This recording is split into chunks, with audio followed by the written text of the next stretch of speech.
Praise the Lord. Eden ഒരു സ്ഥലമാണ്. അതിന്റെ കിഴക്ക് വശത്തുള്ള തോട്ടമാണ് ഏദേൻ തോട്ടം എന്ന് ഉൽപ്പത്തി പുസ്തകം 2:18 വായിക്കുമ്പോൾ മനസ്സിലാക്കാം. ഏദൻ എന്ന പദത്തിന് ഉദ്യാനം, പാർക്ക് എന്നെല്ലാം അർത്ഥമുണ്ട്. വളരെ മനോഹരമായ സ്ഥലമാണ് ഏദൻ. കാണാൻ ഭംഗിയുള്ളതും തിന്മാൻ യോഗ്യമായതുമായ ഫലവൃക്ഷങ്ങളും തോട്ടത്തിന്റെ നടുവിലായി നന്മ തിന്മകളെക്കുറിച്ചുള്ള അറിവിന്റെ വൃക്ഷവും ജീവവൃക്ഷവും മുളപ്പിച്ചിരുന്നു. ഏദൻ തോട്ടത്തിന്റെ സ്ഥാനം കൃത്യമായി പറയുവാൻ കഴിയില്ല. ടൈഗ്രീസ്, യുഫ്രട്ടീസ് താഴ്വരയിലാണ് എന്ന് പറയാം.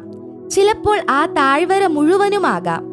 ഫലഭൂഷ്ടമായ അർദ്ധചന്ദ്രാകൃത പ്രദേശമെന്ന് അറിയപ്പെടുന്ന ഒരു ഭാഗമത്രേ അത്.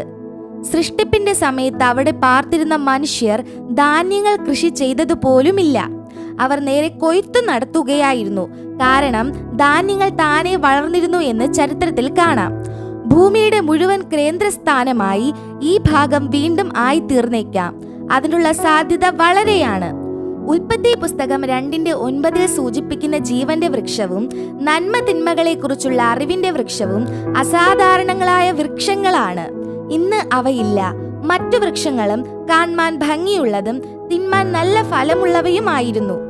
ഏദനിലെ വൃക്ഷങ്ങളുടെ പ്രത്യേകത മനോഹാരിതയുള്ളവയും പ്രയോജനപ്രദവുമായിരുന്നു എന്നതാണ്.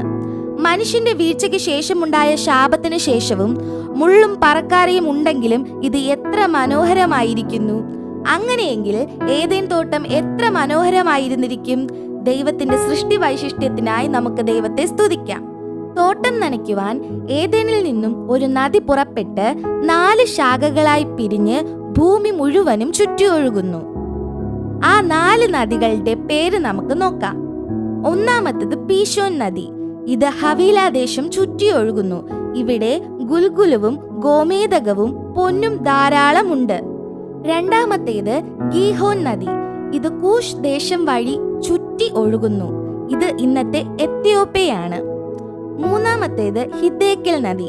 ഇത് അശൂരിന് കിഴക്കോട്ടൊഴുകുന്നു. ഇത് ഇന്നത്തെ അസീറിയയാണ്. നാലാമത്തേത് ഫ്രാത്ത് നദി. ഇത് യുഫ്രട്ടീസ് വഴി ഒഴുകുന്നു. ഇത് ഇറാഖിലൂടെയാണ്. കൂഷ് ദേശം എന്ന് ഇവിടെ പറഞ്ഞിരിക്കുന്നത് എത്യോപ്യ ആണെന്ന് മറ്റു പല ഭാഗത്തും പറഞ്ഞിരിക്കുന്നതിൽ നിന്നും മനസ്സിലാക്കാം. ആ ദേശം ചുറ്റുന്ന നദിയായി വിവരിച്ചിരിക്കുന്നത് നൈൽ നദിയാണ്.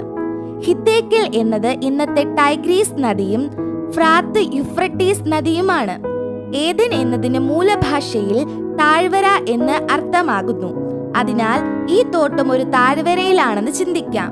ഈ നദികളിൽ 2 നദികളെങ്കിലും ഇന്നും അറിയപ്പെടുന്നവയാണ്. ഏദൻ തോട്ടത്തിന്റെ ഏകദേശ സ്ഥാനം നമുക്ക് ഊഹിക്കാവുന്നതാണ്. ഹിദ്ദേക്കൽ അഥവാ ഇന്നത്തെ ടൈഗ്രീസ് അർമീനിയയിലെ പർവ്വതങ്ങളിൽ നിന്ന് ആരംഭിച്ച് 1146 മൈലുകൾ മെസപ്പൊത്തോമിയൻ താഴ്വരയിലൂടെ ഒഴുകി പേർഷ്യൻ സമുദ്രത്തിന്റെ 40 മൈൽ വടക്ക് ഫ്രാത്ത് അഥവാ യുഫ്രട്ടീസ് നദിയിൽ ചേരുന്നു. യുഫ്രട്ടീസ് പശ്ചിമേഷ്യയിലെ ഏറ്റവും വലിയ നദിയാണ്. 1200 മൈൽ നീളമുള്ള ഈ നദിയെക്കുറിച്ച് നാം വീണ്ടും കാണുന്നതാണ്. ഈ 2 നദികൾ ചേരുന്ന സ്ഥലമാണ് ഫലഭൂഷ്ടമായ അർദ്ധചന്ദ്രാകാര താഴ്വര എന്ന് അറിയപ്പെട്ടിരുന്നത്. പേർഷ്യൻ സമുദ്രത്തിന് വടക്കുള്ള ഈ പ്രദേശം പുരാതന സംസ്കാരങ്ങളുടെ കേന്ദ്രസ്ഥാനമായിരുന്നു. ആമേൻ.